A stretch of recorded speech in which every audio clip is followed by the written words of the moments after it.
حيل مكلخال إثيوبيا زملكت سبر حبريتا تسمع له سراويت مكلخال إثيوبيا نمرحتي جيزاو محدار تግራይ ቁርጽ ዝበለው ውሳነ ፍሊጦም ሓይልታት TPF ንTDF ቁጽጽር ትግራይ ክርከቡ ምዃንም ድማ ተሰሚዖም መንግስቲ ኢትዮጵያ ኣብ ትግራይ ዝርከቡ ካምፕታቱ ዳግም ንምቆጻር ሰራዊቱ ናብ ትግራይ ንምውፋር ንመራሕቲ እትኽልል ከም ዘፍለጠም አፍሪካን ኮንፊደንሻል ጸብጽባላ እዚ ምንቅስቃስ መንግስት ፌደራል ኢትዮጵያ ኣብ ቀርና አፍሪካ ልዑል ፖለቲካውን ጸጥታውን ለውጢ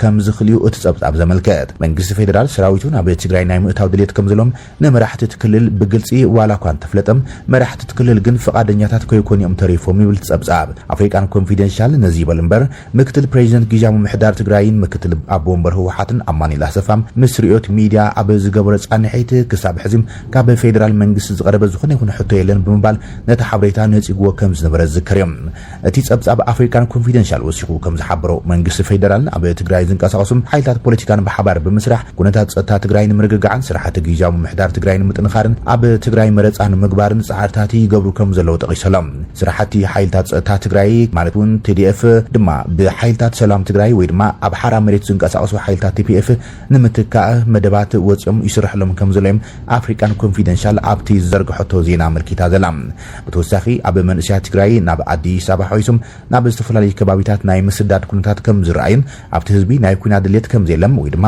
ካብቲ ቅሉላው ዓርስኻ ናይ ምርሓቅ ዝንባለ ከም ዘሎም አፍሪካን ኮንፊደንሻል ጸብጽባላ እዚ ከም ዝሉን ኮሎ ድማ ሓይልታት ምክልኻል ኢትዮጵያ ዳግም ናብ ትግራይ በሰፊሑ መንቅስቃስ ከም ዝጀመሩ ሓዱሽ ጸብጻብ ወጽሎም እቶም ወጋዓውያን ዘይኩን ጸብጻባት ከም ዘመልክቱም ሓይል ምክልኻል ኢትዮጵያ ዳግም ሓዱሽ ወፍረታቱ ናብ ትግራይ ከም ዝተዋሃበዩ አመልክቶም ዘሎም ኣብቲ ዝሓለፈ ወርሒ ለካቲት ብስንኪ ኣብ ክልል አምሓራ ዳግም ዝተናኸረ መጥቃዕታት ፋኖ ሲዕቡም እቲ ናብ ትግራይ ወፊሩ ዝነበረ ሰራዊት ምክልኻል ከንሰሓብ ተገዲዱ ዝብሉ ጸብጻባት ወጽኦም መንባሮም ይዝከርዮም ሕዝማ ዳግም ናብ ትግራይ ገጹ ከም ዝዞረም እቶም ሓደሽቲ ጸብጻባት አመልክቶምሎም መንግስት ፌደራላዊ ዲሞክራሲያዊት ሪፐብሊክ ኢትዮጵያ ናብ ትግራይ ዳግም ብምእታው መረጻ ከም ልክዕ ካልኦት ከባቢታት ኢትዮጵያ ንምክያድ ምድላዋት ይገብር ከም ዘሎን በዚ ድማ ብፍላይ ድማ ሰራዊቱ ናብ ትግራይ ዳግም ንከኣቱ ብምግባር ናብ ነባራት ካምፕታቱ ብምእታው ኣብ ትግራይ ብምጽናሕ ድማ መረጻን ምክያድ መደብ ከም ዘለውዩ እትጸብጻብ ምልክት ሰላም ይኹን እምበር ህወሓት ምስ መንግስት ፌደራል ተስፋታት ሰላም ዳርጋ ሙሉ ተጸንቂቆም ኣብ ኣዝዩ ዝኸፈአ ኩነታት ከም ዘሎ ወሃብ ቃል ህወሓት አቶ ሚካኤል አስገዶም ኣብ ዝሓለፈ ሰሙን ገሊጽ ነይሮም እዚ ከም ዝሉን ኮለ ድማ ሰራዊት ኢትዮጵያ ንትግራይ ከቢቡ ሓድሽ ኩናት ንምኽፋት ይዳሉ ብምህላም ንሕና ዘለና መማረጺ ነቲ ክወርና ዝንቀሳቀስ ዘሎ ሓይልም ብሓድነትን ብጽንዓትን ምምካትዩ ዝብልዮም ህወሓት ቅዋሙ ዝገልጽ ዘሎም ኢራን ኣብ ቀይሕ ባሕሪ እንቅፋት ክትፈጥር ከም ትኽእል ብትሪ ኣጠንቂቃላ ኣብ ዞባ ኣብ ዝርከቡ ትሕተ ቅርጺ መጥቃዕታት ክትፍጽም ምዃና ድማ ተሓንያላ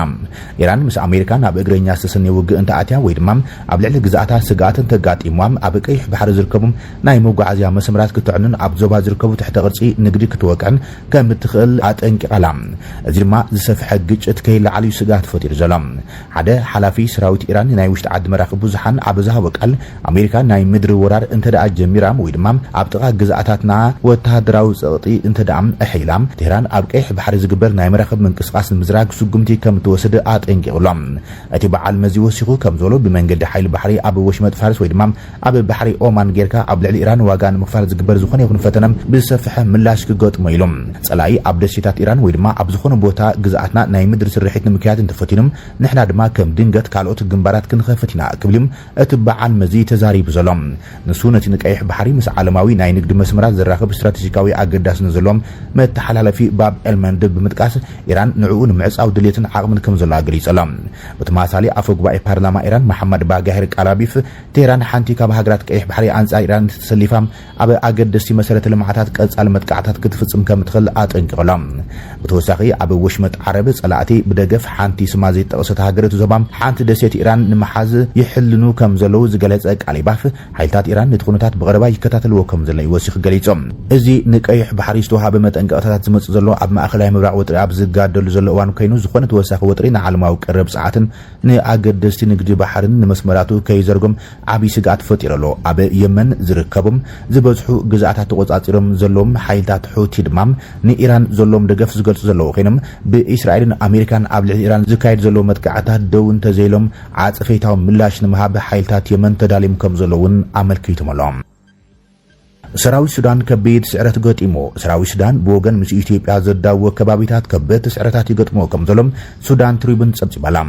አምስቲ SPLM-N ከሙን RSF-ን ንግዛት ኩርሚክ ሱዳን ድሕሪ ምቁጻርም ስርሒታቶም አሂሎም ከም ዝቀጸሉ ጸብጽባ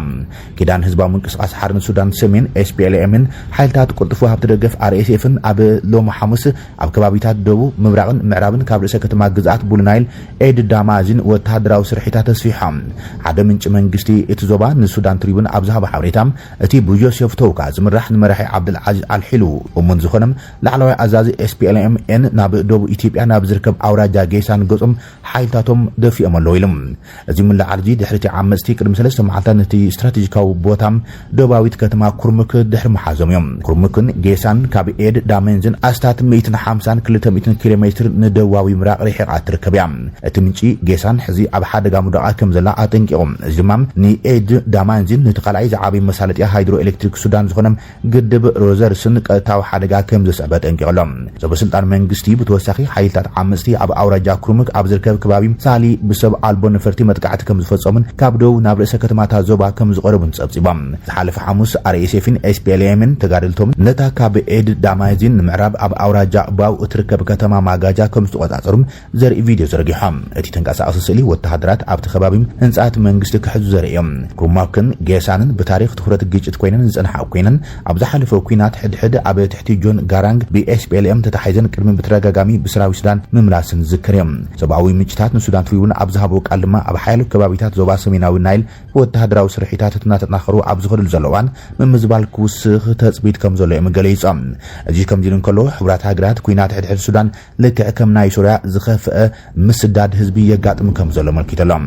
ኣብ ሱዳን ዘሎ ግጭት ምስቲ ብ2011 ዘጋጥመም ናይ ሶርያ ኩናት ሕድሕድ ዝመሳሰል ይኸውን ኣሎ ዝበለም እዚ ጸብጻብ ድሕሪ ሓፂር ግዜ ድማ ብዙሕ ቁጽሪ ዘለዎም ሰባት ናብ ጎረባብቲ ሃገራት ክስደዱ ከም ዝኽእሉ ኣብ ሱዳን ዝርከቡ ሓለፍቲ ትካላት ስደተኛታት ሕብራት መንግስታት ንፖለቲካው ገሊጾም ኣሎም እዚ ቅልውላው ልዕሊ 9 ሚልዮን ሰባት ካብ መንበሪኦም ዝተመዛበሉሉን ኣስታት 150,000 ሰባት ድማ ንኸቢድ ጥሜት ተቓሊዖምሉ ዘለዉ ኮይኖም ኣብ ዓለምና ዝዓበየ ሰብኣዊ ቅልውላው ዝፈጥረ ኩናት ሕድሕድ ሳልሳይ ዓመቱ ኣብ ዝመልኣል እዮም እዚ ግጭት እዚ ምስቲ ብ2011 ኣብ ሶርያ ዘጋጥመም ስደትን ምምዝባልን ህዝቢ ተማሳል እዩ ክብል ሓላፊ ልኡኽ እህጉራዊ ትካል ስደተኛታት IOM ኣብ ሱዳን መሐመድ ራፋት ገሊጾም